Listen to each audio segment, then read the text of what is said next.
everybody, and welcome to the Barcoding Huddle. I'm your host, Jody Costa. I'm the Vice President of Marketing for Barcoding Incorporated. Today, I'm here to talk to you guys about how RAIN RFID is bringing supply chain advantages in 2023 and beyond. I'm very excited because we have our special partner Impinj with us today, as well as other experts from the barcoding community. Barcoding is a supply chain automation innovation company dedicated to helping organizations like yours be more efficient, accurate, and connected. And one of the ways that we do that is with RAIN RFID. So I'm really excited about today's conversation, and I hope you are too. So without further ado, I'd like to invite my fellow panelists to join me online. So come on to camera with me, and we will get this party started. Awesome, great to see you guys. Welcome to the huddle. All right, so before we get started, I have mentioned that Impinj is our special guest on this month's huddle, and I wanted to tell you a little bit more about them. So Impinj helps businesses and people analyze, optimize, and innovate by wirelessly connecting billions of everyday things to the internet. The Impinj platform uses RAIN RFID to deliver timely data about these everyday things to businesses and consumer applications, enabling a boundless Internet of Things. And together with partners like Barcoding, we're both driving efficiencies, reducing waste, enabling the circular economy, and ultimately, we all hope, improving people's lives. So it's really a big deal, and we're really excited to kind of share some learnings with you today. So first things first, you know who I am now, but I'd love to hear a little bit of an introduction from each one of my panelists. And Drew, I'm going to start with you since you're our special featured company. Oh, maybe I won't start with Drew. I'm going to start with JW. JW, go ahead and do your introduction.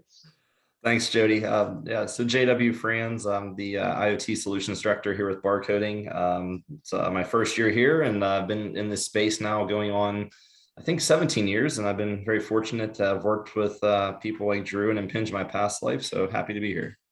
Awesome. Well, welcome, and happy to have you here representing Team Barcoding. Dan Blank, at this point, I'm saving Drew for last, saving the best for last. No worries. Thank you. Yeah, so I'm Daniel Blank. I am the director of our label and printing solutions group here at Barcoding. So it's been about the last 10 years focused on consumable and supply-based opportunities, definitely with a focus on RFID as well, and with the last 5 of those being here at Barcoding. Excellent. Happy to have you, and thanks for being here. And Drew, your introduction, please. Thank you, Jody. Apparently, when I pressed unmute, I actually clicked the video and blanked myself there for just a second. So sorry about that. So yeah, Drew Gassio with Impinj. I'm in strategic sales at Impinj, and I've been at Impinj for 12 years and about another 20 years of automatic data collection before then, primarily dealing with barcoding before RFID was invented, and then a little bit of time in RFID as well. I'm excited to be here. Thank you. Awesome. Well, I know that we have kind of the dream team today in terms of IoT and RAIN RFID. So I'm going to go ahead and let's just kick it off. I know that based on conversations that I actually have with prospective customers for barcoding, that there's still some confusion in the market space about RAIN RFID and these terms IoT, RAIN RFID, things that get thrown around a lot, but I think there's somewhat of a lack of understanding of what they all actually mean. And since you all are the experts, I kind of thought we'd start with the basics. And Drew, I'm going to pass this to you first, and then let the Barcoding team provide some color. So give us a foundational overview. Yeah, we'll kind of start with the Internet of Things, if that's okay. And then I'll break it down a little bit. And if you need additional clarification or if I miss something, I'm sure JW can fill in any of those places. When you think about the Internet of Things, a lot of times people think about the Internet of connected things, the smart home, my light bulbs, how am I going to control those things? And if at Impinj, we're thinking of the Internet of Things as literally everything from, not those connected things that you control or that you get information with regard to their status, but just the identification of that item. And that's where what we call RFID comes in. And RFID breaks down into a few different categories. So there is passive and active RFID. So Bluetooth is a form of an active RFID that you can also use additional communications for. And when you enter a building, if you go through a secure building, you have a card, that's a type of passive RFID because there's no battery inside there. And most people are familiar with that if you've ever used a secure access card. RAIN RFID is similar. It's in a different radio spectrum, but it gives you the capability to read at a close distance, at proximity, but also the ability to read at a great distance under the right conditions and under controlled circumstances. So you can identify not only what it is, in some cases, where it is, and also the ability to inventory items very, very quickly. That's awesome. So it turns out we're all using RFID all the time. We just didn't realize it. Definitely, yeah. You use RFID probably in your everyday life. You may not realize it, but you are interacting with RAIN RFID most likely anytime you walk into a big box retailer. Well, that's a great segue because there's been a lot of things happening in the news around RAIN RFID and especially with major retailers like Walmart.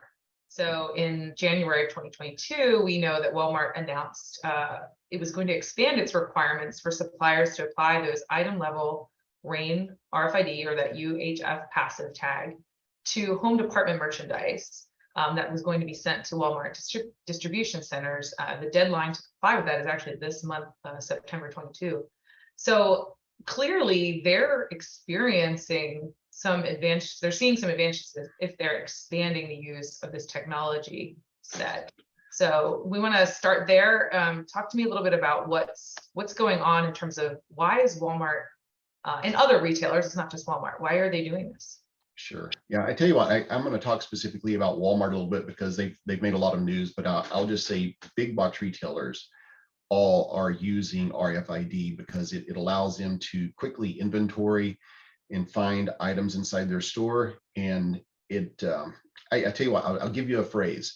One of the things I used to tell customers or prospective clients is when we were having discussions was, that RFID will give you visibility to problems you probably don't even know you have.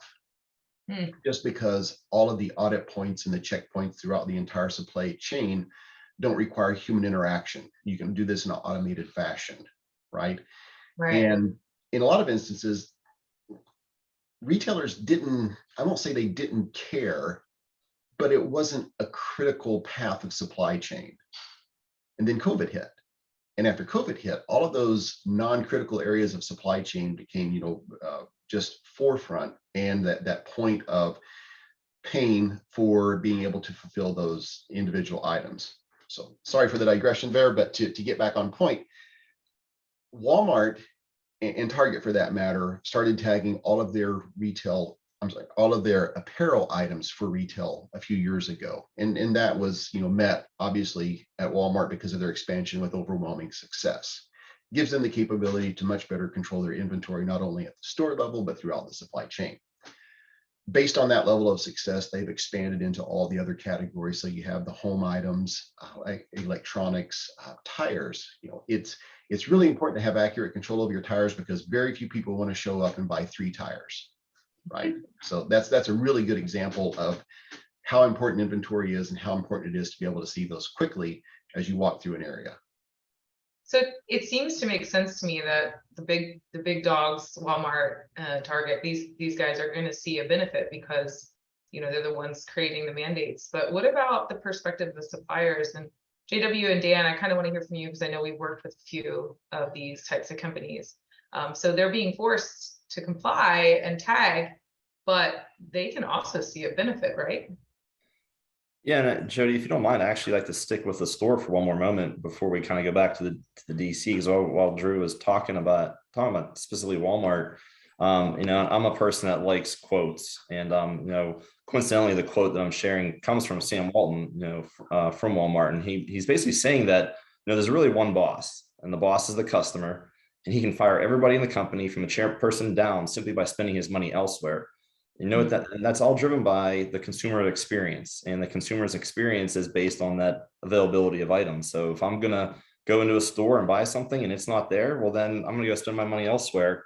And now I've just that store, that retailer has just lost my business. So I like to use that quote in various conversations and kind of tied into some things we were just talking about. So kind of switching gears though, you brought up you know, the DC, and certainly, you know, Dan and I have worked with quite a few customers in this space that are supplying to Walmart, and you know, they, like many, recognize that yes, there's the immediate need to tag these products because of these mandates. And I know as time goes on, you know, we're trying to move away from that word mandate and make it more, you know, bi-directional partnerships or whatever, call it what you want. Right. But essentially, yeah, it's looking at how you can leverage that investment for your internal operational benefits, and certainly we see a lot of those benefits most immediately at the dock door. We start talking about shipment verification. So I know we're going to go into it more, but I certainly want to give Dan an opportunity to add as well. Yeah, thanks. I'll just kind of connect the two dots, right? You know, we're both kind of, everyone's hitting on the same topic, but the real advantage here is that RFID, that RAIN technology. Everybody's used to using a barcode. A barcode needs that direct line of sight from the scanner to that barcode, and you're going to read one item. That key advantage that we're all talking about is the one-to-many. I can pull the trigger once and read hundreds of items within range. So whether that's a pallet of goods moving through a dock door or one employee walking through an apparel section instead of a dozen employees trying to take inventory, it's all about just being more efficient, which is what barcoding and Impinj are all about. Oh, see, this is why you're here, Dan, just connecting it all together for people. I love it. And that actually brings me to another clarifying point, which is often I hear people say, oh, well, RFID will do these things for you, right? But RFID is not a singular thing that you could just go to the store and buy. You don't go buy an RFID. So I'm going to open it up to the crew. Talk to me about, what does an RFID solution or the process of using this technology, what does it entail? Kind of get into the weeds a little bit with me of what are the specifics. So if I'm interested in this, what's involved? I guess I can kickstart that, and then certainly Dan and Drew can add to it. But certainly, you know, with the technology growing and bringing on different use cases, you know, we're seeing new conversations with customers all the time, and finding different ways to provide operational benefits to within their four walls, within their operation. And I say that specifically because not one operation is the same, not one facility is the same, and typically, you know, these are very engineered deployment, and, you know, there's, you know, resources have to be committed from both the end user side as well as the solution partner side to make sure that you're understanding overall how that business, how that company is operating, understanding how and where you can bring in the appropriate technology or technologies, because it's not going to be just RAIN RFID. Sometimes it certainly will be scenarios where it's a hybrid solution of RAIN RFID with active RFID or RAIN RFID with barcode, and you're going to continue to see how those will complement each other. And we want to make sure that we're bringing in the right technology to work within those given customer environments, processes, and making it as streamlined as possible without making it kind of more of a burden than anything. So I'll certainly let Dan and Drew add to that as well. But that's my 2 cents on it, Joe. Love it. Processing people first. Yeah, JW, you hit on it. You talked about multiple technologies. I'll drill down into one example that's pretty handy. So most companies like to audit, and right now that's typically a random process, and it's very human intense. So you have to have a person that will take a diversion line, and they will go through, they'll open a box and they'll scan everything, and that's how, you know, your percentile of those products, that's how you audit it. And that barcode that's already on the case will have the quantity of what's supposed to be inside the box, and variances are based on what's not supposed to be inside the box. You might have too many, you might have too little. And with RFID, one of the things that's great, you know, shipping is great, but also on the receiving side, as you have items that come in, it's common to have a barcode that will get scanned that will associate what's supposed to be inside the box. And if everything inside the box is tagged at, you know, per mandate, or because the metrics are there just to, you know, make the ROI work, you have the ability to do essentially a 100% audit by scanning the barcode, reading the contents inside the box, obviously without opening up, no human intervention, and validating that. So that is an automated audit process that you can cost justify RFID with, simply right there. So. Can I ask one more? So just in case people aren't following and they're not as familiar with seeing it, because I feel like the visuals really help. Yeah. You say, okay, I normally would need to open the box, scan, right? Now I don't even have to open the box. I slide it past a reader. I put it on a reader. Is that what? Yeah, that's a really good. Thank you for asking for the clarification, because that'll let me expand. So in most cases, you're going to have a random diversion that will occur.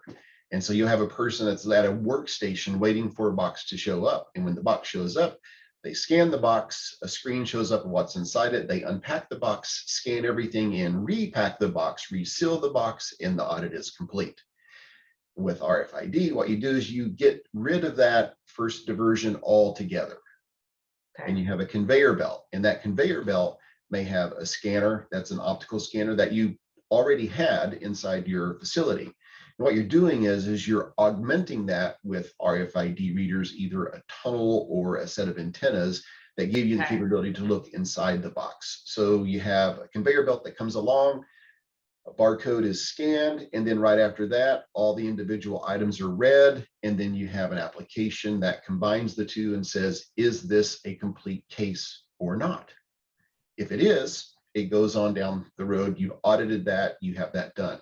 If it's not, that's where the diversion comes in, to where somebody can send that off to the side and they validate that there's a compliance issue.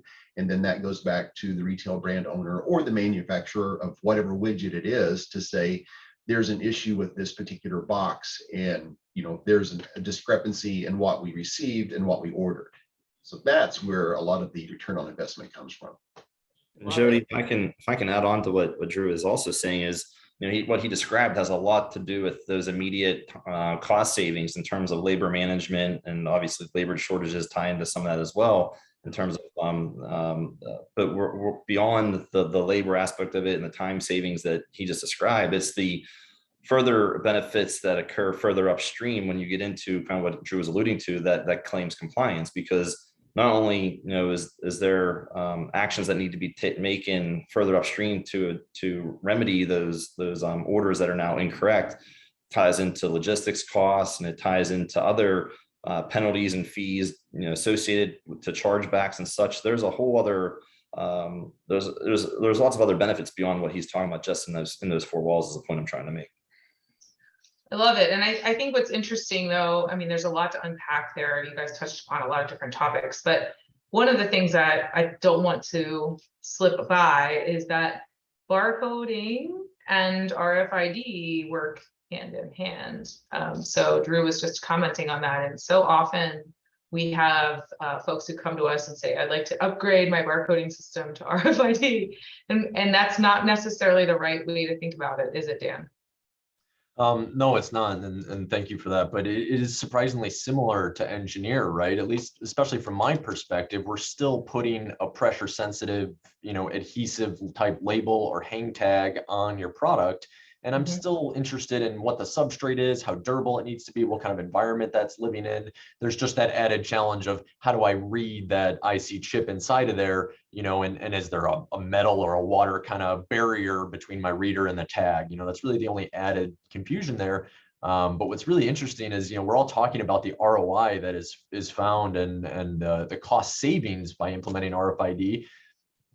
From the label perspective, you're paying 5-10 times the cost to apply an RFID label instead of a barcode label. So that increase in cost and the fact that these users are still finding a cost savings at the end of the day is really indicative of what we're talking about here. It's that 95% accuracy of your inventory that applies to the customer experience that JW is referring to.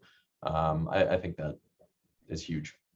And Jody, if I could also add on to what Dan was saying, specific to the label as it relates to the world of IoT, and it doesn't directly relate to what we're referring to with Walmart in the earlier conversation, but as the evolution of the chips and moving more into sensory type data, being able to, have temperature sensing capabilities, having moisture sensing capabilities, being able to detect impact, and those types of things are all evolution of the tags, the labels that Dan's referring to as it relates to the overall world of IoT. So that in itself then brings on a whole bunch of other applications that we'll be able to, bring to life in the future. Now, let me add one final comment on that. I was illustrating, obviously, receiving and how you can audit there. That's just one very small use case. With regard to cost and inexpensive items, next time you go into a Walmart, walk over and find where the handkerchiefs are, or the bandanas, and you'll find that even items that are $2.50, there is a return on the investment for inexpensive items to be tagged, and that was impressive to be able to find that and to see that. And beyond apparel, if you think about pharmaceutical, that cosmetics, those are some segments of the industry that haven't necessarily been penetrated yet, but the challenges that you run into in those industries with regard to recalls and things like that are much more complex. And I think RFID is rich for being able to add value in the control and the recall and the quality for those products. That return on investment is just sitting there waiting to be utilized, and it needs to be taken advantage of. Yeah, I was going to say, I mean, you're kind of even hitting on serialization, right? One of the other kind of hidden benefits is you're migrating from a UPC code, which is the same on every one of that item, to now I have, tons of digits to have a unique ID for every single product. So the can of, Coca-Cola that I buy is going to be unique and different from the one that you bought at your store. And that allows the traceability in the event of a recall. It's a huge advantage. Definitely. Yeah. I mean, it's no surprise to me, one, that y'all are super passionate about what you do, because it's an exciting field. But Impinj and Supply Chain Dive actually just recently completed a survey. And while I don't have all the statistics on who they surveyed, I trust them. And what they found was 83% of their respondents said they have adopted or are currently implementing IoT-based technology for supply chain management in their processes. And I think that number shouldn't surprise you if you're watching this. If you are surprised that 83% of our survey respondents are adopting or are currently implementing IoT-based and RAIN RFID-based solutions, it's definitely time to kind of reach out and find out more about how this technology can help your business, because this is happening now. The market is seeing the benefits, and we talked about operational efficiency, we talked about speed and agility, real-time visibility, and we talked about the labor shortages, which is ever present in our world. So I just thought that was huge, that 83% are kind of like in process or have already adopted. Yeah, one thing I don't think that was in that survey, I'll add to it if that's okay. Yeah. If you look at RFID in general, there is a 9% compounded annual growth rate, or CAGR. But if you look at RAIN RFID, that projected CAGR is actually 15% or greater for what we're seeing that's in the growth rate. So there is huge expansion, somewhat based on the reduction in price, but largely based on the increased visibility and ability to control your supply chain. So it just ties in. That's why you see, if the 83% are out there, I'm curious as to who the 17% is that's not doing it. Right? Well, I still think there's a lot of room out there. I mean, we see it on the barcoding side. We're having a lot of active conversations around this, and I think that's why we're all getting together to talk today, right? We want to be able to guide folks. And I think one of the things that I hear, I'll start with the inventory management. So let's just dive into more of the supply chain side. Inventory management, cycle counting are two things that I've heard over and over again from folks looking for answers. And so I thought maybe we could start there of why is RAIN RFID a possibility there, and how would you go about understanding if it's going to be right for your business? I'll start with JW, I think, on that one, and then we can walk around the horn. Yeah, thanks, Jody. And I was thinking, what statistic can I throw out to support some of the things we're talking about? So, we live in the world of numbers to justify and show how the growth of the technology has been continuing. So historically, and Drew can certainly validate this as well, but historically in retail apparel, with non-RFID in stores, or stores not using RFID, I should say, the inventory accuracy was somewhere around 65%. And then those stores, those retailers that brought on the technology for their internal benefit, of course, are upwards of around 95+% now. And these numbers that I'm referencing, I believe, are all made available through the Auburn University. So I'm not making them up, but those are what we've seen as the industry supports, or statistics to support the justification of moving into that technology. So Drew, I'll see if you have anything to add to that. I saw you nod in your head, which means I didn't put myself into a bad corner. No, you're dead on. So if you go back to pre-RFID, there was a few things that contributed to variance that was out there. I mean, obviously, if you're not auditing what's being received, then you're going to have some variance that creeps in. Obviously, there is theft, either internal or external. And then there's stuff that just gets lost. And that was trued up in many stores, either quarterly or twice a year, through this day that they would shut down. If you'd go into the store, you would notice there would be tags that went all over everything that said, "Do not inventory." Right. So if you walked into, I think I saw, last place I saw one was in a Walmart, and you would see "Do not inventory." There would be an inventory company that would come in there and they would do a professional inventory. So obviously there's cost to do that during off hours, right? And the beauty of RFID is that rather than doing that, you can inventory individual sections, and with a single person, oftentimes with a handheld as the baseline. That's kind of table stakes these days. You can inventory that entire area weekly, and that only takes a few hours to complete. So your inventory pace, or I'm sorry, the pace that you do your cycle counts is a much shorter time. So you have increased accuracy based on that. But there's also this kind of side benefit that you get in that if you're missing something, when you go into the back room, you have the ability to locate where those items are, because they will scan an area with the barcode that says, "I'm going to go into the men's department," and then they'll wand the men's department for reading RFID. And then they'll go into the back room. Once that sales floor is done, they go into the back room, and then they scan that they're in the back room, and they wand the back room. So you're gaining some very rough order of magnitude of what location it's in. And that reduces what we'll call a false out of stock, meaning it's not on the sales floor. So it's not available to sell. It's just like you don't have it, but you actually have product in the back room. So it gives you visibility to that, that false out of stock. So, replenishments need to occur. So that is one of the best things about, RFID. If I can continue just a moment longer, we're starting to see, and there's some case studies that are out there on our website that you can check out, where you're seeing more exit detection that's occurring as well. And this accomplishes two things. Dan mentioned a moment ago that everything is serialized. So we know what leaves the store. So we know the exact, not just the type of item or the style of the item that left, we know the exact item that left the store. And in many instances, we can also tell whether or not it was paid for, depending on the way the system is set up.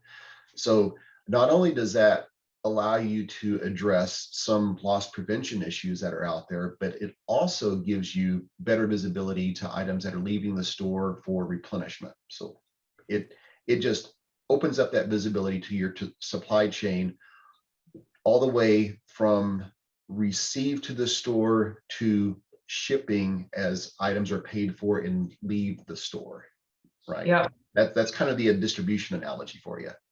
I like it. And that, just to clarify, the visibility that you would receive is based on the visibility that you need. So that's where those tags come in play, Dan. So I was thinking about kind of walking people through, like, how do you, so in that example, Drew was talking about all of the items that you're doing inventory on would have to be tagged in order for, they'd have to have an RFID, RAIN RFID tag on them in order for the reader that he was mentioning, wanding, for it to read it. So how do you help customers determine what, how do you talk to them about the level of visibility they might need? If you're a real retailer, of course, you have to have everything tagged, but maybe in other businesses, you need a different level of visibility, and you can kind of mix and match with barcodes and RFID.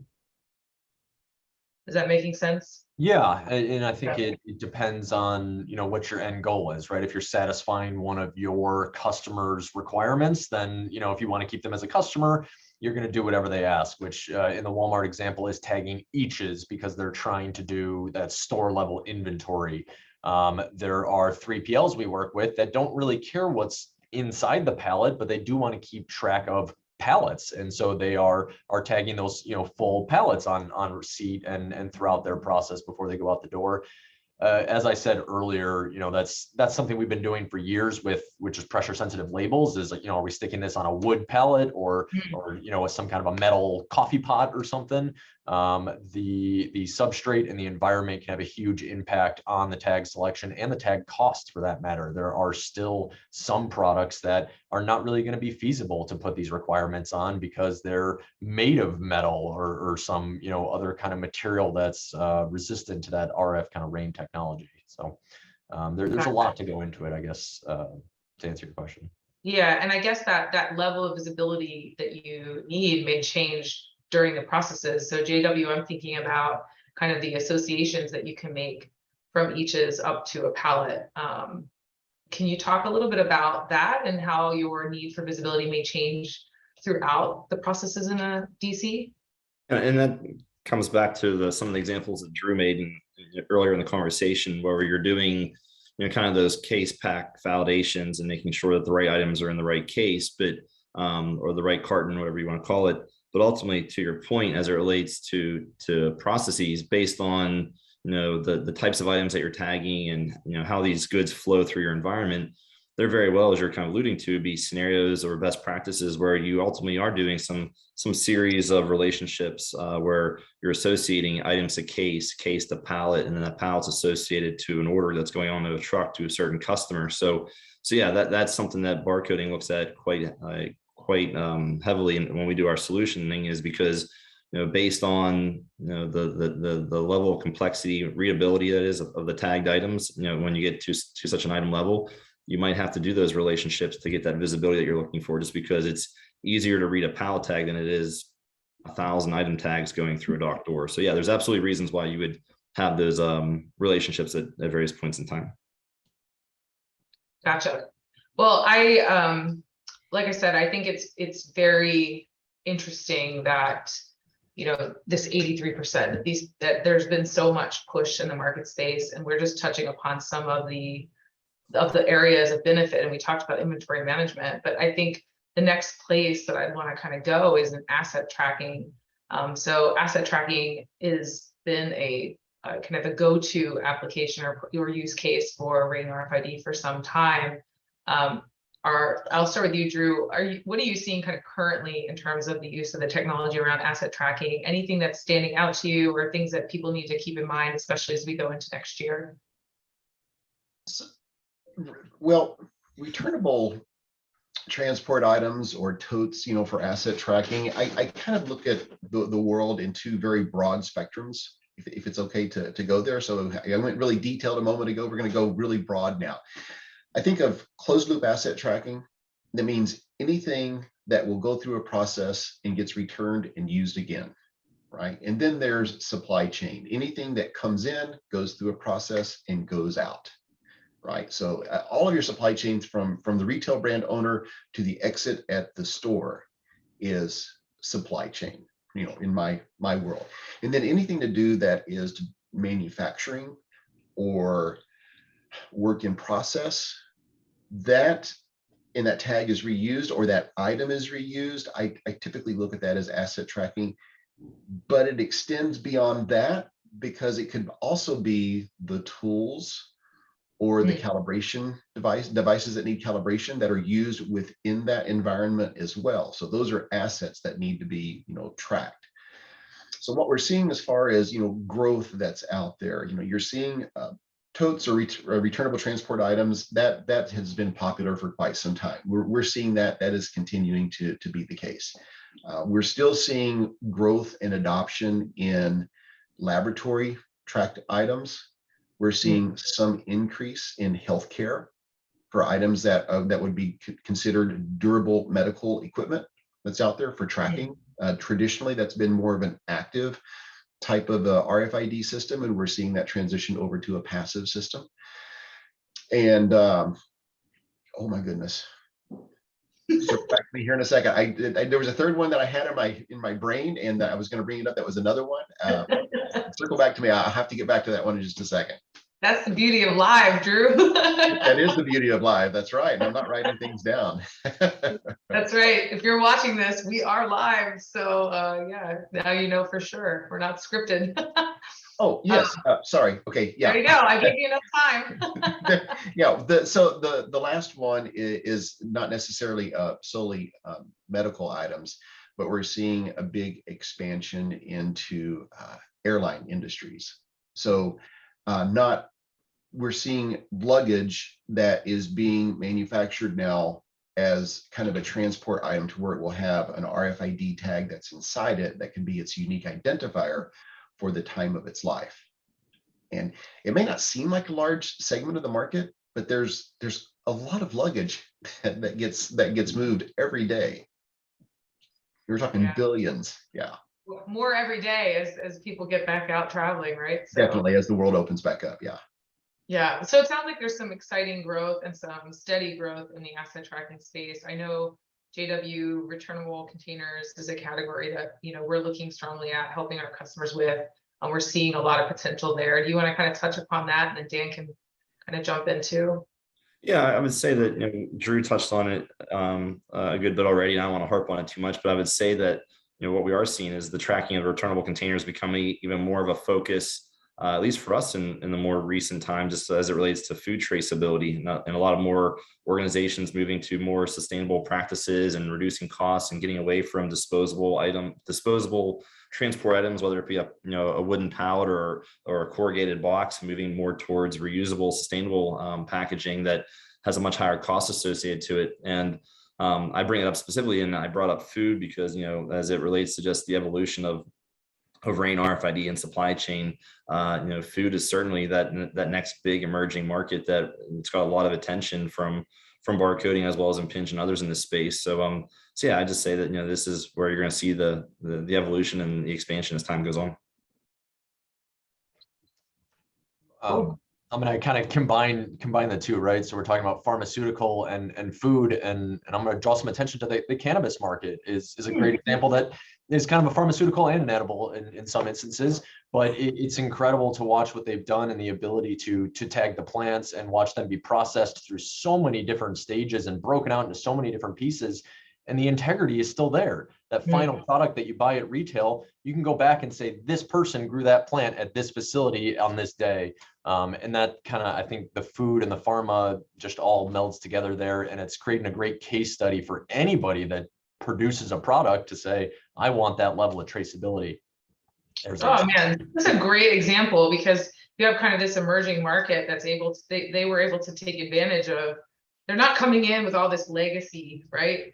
They were able to kind of come in right from the ground floor. Plus, people were saying, like, you better have this. Watch it, people being the government, right? So super fascinating, industry to watch. I love that example. Drew? It's a great example because the cannabis market is highly regulated. So they have to track, I think it's called from seed to bud. Right. So, I mean, throughout the entire life of an individual plant, you have to be able to track that. And, you've heard from farm to fork, this is from seed to bud. And what's unique about that industry is they have so heavily adopted RFID because it does automate all of those processes. The entire rest of the market has grown completely organic, solely based on the ROI. So in some ways, the cannabis industry is ahead of other industries because they started net new because it was a new industry, but also it was a heavily regulated industry and they use it to meet all of the compliance. Oh, and there's a really good ROI behind it too. Yeah. Right. does all of those things. Also fun to talk about cannabis being the blend of food and pharmaceuticals. So always good to throw that out there too. Okay, well, I wanted to kind of go through, I have one more area that I thought has come up a lot, and we did touch upon this, but I'm just going to highlight it. And that's shipment verification. It's another core space where the market seems to be finding a lot of value with RAIN RFID. And I just thought, let's just quickly touch upon kind of what does that look like, just physically look like, and how does that work, and why is that so important to that partner, that customer experience? I open it up. You know, I'll give you a short answer for that one, but we can definitely expand on it. But in general, there's some type of scan that occurs before an individual pallet goes onto a truck, if you think about that, right? So let's say you have 100% accuracy on that. It takes a forklift driver between 10 and 15 seconds to either go through the proper procedure to get off the forklift and scan that, or to spin the forklift so they can scan it from the seat, right? So you're looking at that amount of time that it takes to do that. And with RFID, the simplest, straightforward ROI I can think of is 10 to 15 seconds per pallet per load. And you just multiply that by the number of pallets, and that gives you your potential return on investment. And that's a really easy model to follow. Wow, that's great. JW, anything to add? I like you have a catchphrase here too. I think sums it up nicely.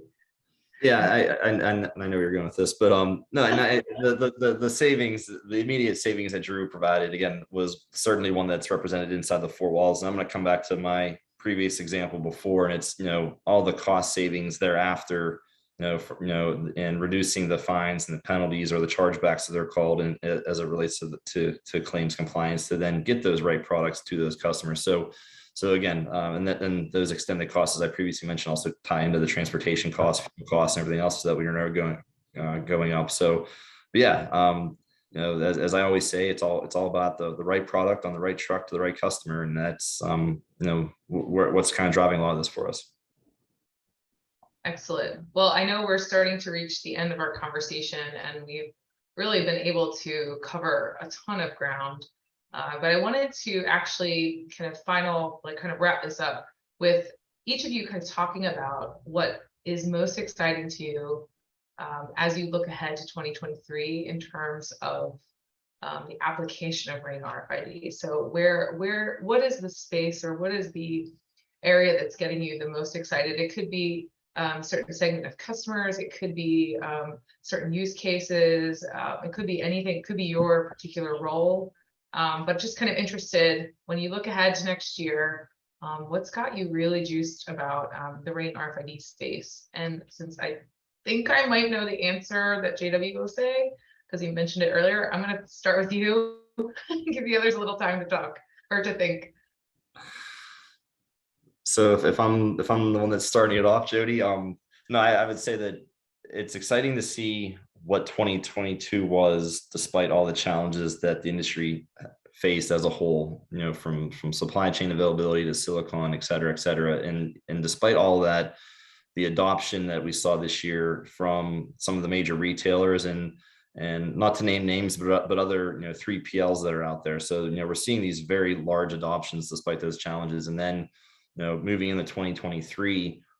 Just all that legwork that's been accomplished this year, the adoption of some recent GS1 standards and ratification like EPCIS 2.0, and being able to now leverage that information or those standards for more data sharing and have a more interoperable ecosystem. And as it relates to more emerging markets like food and pharma, I think it's just going to get more and more exciting. So I could talk for a long time, but I'll stop at that. I love it. And Dan Blank, let's head over to you. What about next year is on your mind? Yeah, and I think we're kind of hitting on it here today, and I think those of us in the industry are so used to talking about these two things together that this is going to make more sense to us than those that maybe are watching this. But the integration of IoT and RFID, we're seeing a lot of benefits and use cases out of both, but I'm excited to see more of the integration, like what JW was alluding to earlier, getting some of these sensor technologies integrated to the RFID chip. So not only am I recognizing that serialized unique item, but if it's a pharmaceutical product, I also know what temperature it's at. And other products, I can verify that they've been sterilized and uniquely identified. And I think that integration is what I'm most excited for next year and in the future. That's awesome. Yeah, I love that. Drew. Jody, you started off with a discussion about how RFID ideally can improve people's lives and reduce waste. And that's part of what I'm really excited about. I did a quick Google search just to make sure I could talk about this and mention this before I went here. Where I see RAIN RFID going, as it's already part of this Internet of Things, is a huge expansion to where it continues to get down to lower price items to improve quality of life. I think we're going to see a lot more embedded applications that are out there for items that you might, or kiosks that you might interact with, that will give you a more transparent experience than being required to scan a barcode or something like that. So it could be automated point of sale. Or if you look at cups that are disposable today, both McDonald's and Starbucks have cup projects underway where they're using RFID to tag and identify cups to recycle those. So it gives you the capability to reduce waste overall, protect our landfills, or protect our reduce waste that goes into our landfill to protect our environment. That's what I was trying to say. And just improve the quality of lives for everyone through this technology that just gives you more information about what's going on in the environment around you. And if I get excited about one thing, is that Impinj gets to be a lot of that driving technology that enables that to happen. So yeah, it's an exciting place to be. Oh, it's so great. And I feel like each one of you just highlighted so many exciting possibilities that are out there. And I think one of the things I want to share, of course, I'm also excited by everything you guys mentioned, as well as I've been digging into a little bit on the food waste side. So that is a particular interest to me, and I'm excited to see where the market goes there. But in general, this all may seem very possible, and it is very possible, but it is important to follow a good process in order to determine what's going to be right for your organization. And that's where barcoding really comes into play. So starting with us, I know our name is Barcoding, but we've done a lot of RAIN RFID, but you start with us and we follow a very specific process. It's a delivery framework that goes through different phases in order to get you to that right solution. And it doesn't stop there. It's all about that continuous improvement once that solution's out there. But we really do have to start process people and then start to figure out how those right technologies all work together. Because ultimately, what we're talking about is bringing to life a physical item in the digital space, attaching that data back to your other systems of data and being able to use it to improve lives. And all of that requires a pretty good amount of strategy. And that's where barcoding really comes into play. So trust us and start with us. You don't want to necessarily do this alone. We have the partnerships with Impinj and others to bring that to bear. So little plug here at the end, but I think it's really important to know that you have someone you can start with, and you can really start to realize these benefits today, right? I mean, it's amazing. So I typically like to end with like one final kind of more random question. And in this case, I didn't have one that popped into my head right away. So I'm going to steal one from some good friends who run the Tech Connect podcast. And their final question is always, what's tech connecting with you? So what is a piece of technology that you're really is really connecting with you, that you've read about in the news, or that maybe has made an impact in your life? For instance, when they asked me this the last time I was on their podcast, there was some sort of sailing drone into hurricanes that was really cool that I read about. So that's just one example. But this time I'm going to start with Drew, because I've been giving him all the breaks, and I'm going to put him on the spot on this one. What I think the technology, and this is definitely not anything to do with RFID or anything like that. This is kind of, Yeah, it doesn't have to be. We bought a boat not too long ago. And one of the things that I didn't realize after we'd gone through all of our classes and learned how to navigate and, work offshore, was that the state of navigation and the GPS systems that are available and the automatic identification systems that are there is so advanced that, if you're going down a canal, not only do you see a boat around the corner, you know the name of the boat around the corner, you know how big the boat around the corner is, and you know everything about it, so you know what you're coming up against. It would be cool if it is that advanced that is out there. So if there's something that I'm really cool about, I can go out there and if my boat just happens to wander off on its own, I get a notification that says, hey, your boat's not here anymore. So the level of advancement that's out there, as we talk about the Internet of Things, there's kind of a tie into there because it's all on the internet. Yeah. But the ability to identify, find, and navigate just like you do on your car in a vessel that's at sea is just remarkable. This is mind blowing. So you're not just a supply chain geek, you're a boat geek now. So congratulations. A little bit of a boat geek. That's right. Love it. How about you, Dan? I'm struggling with this a little bit. I feel like, looking at new technology and playing with it every day is just kind of, the fun of it for me at all. So picking out one thing is tough, but most notably, I've got 2 young children. One of them is really into playing with Hot Wheels, and Hot Wheels have started integrating NFC chips into their cars. So, we can not only uniquely identify them, but we can do timed laps around the tracks. And so we've been having an absolute blast, like not having to play with the stopwatch, but getting, real times. And so that integration of the tech, maybe with kind of basic dumb kids toys. And I mean, dumb as in not smart, but that's definitely been a fun part for me recently. Oh, that's awesome. That's crazy. I love that. Time trials. You're raising little race car drivers. All right, JW, you're the final man up. Mine's easy. It's just something that I've been looking at so I'm real big into cycling and fitness. So I use my smartwatch for everything. It's kind of more of an obsession than all, but to see how the smartwatches can now be in a ring. So they make rings now that do what the smartwatch does. And I really would like to get one, but if I ditch the wedding ring for the smart ring, I think my wife would appreciate that. So for now, I'm stuck with a smartwatch. But it looks really cool. A whole nother market, smart wedding rings. I actually did see a product similar to that where, if you get close to your pair's wedding ring, they'll both vibrate, or once a day you can get a little, like love hug on your ring or something. Not sure I could convince the hubster of that one, but good thoughts out there. Definitely lots of creative minds at work, meshing technology with our everyday items. But I really appreciate you all spending some time with me. I hope everyone enjoyed watching out there.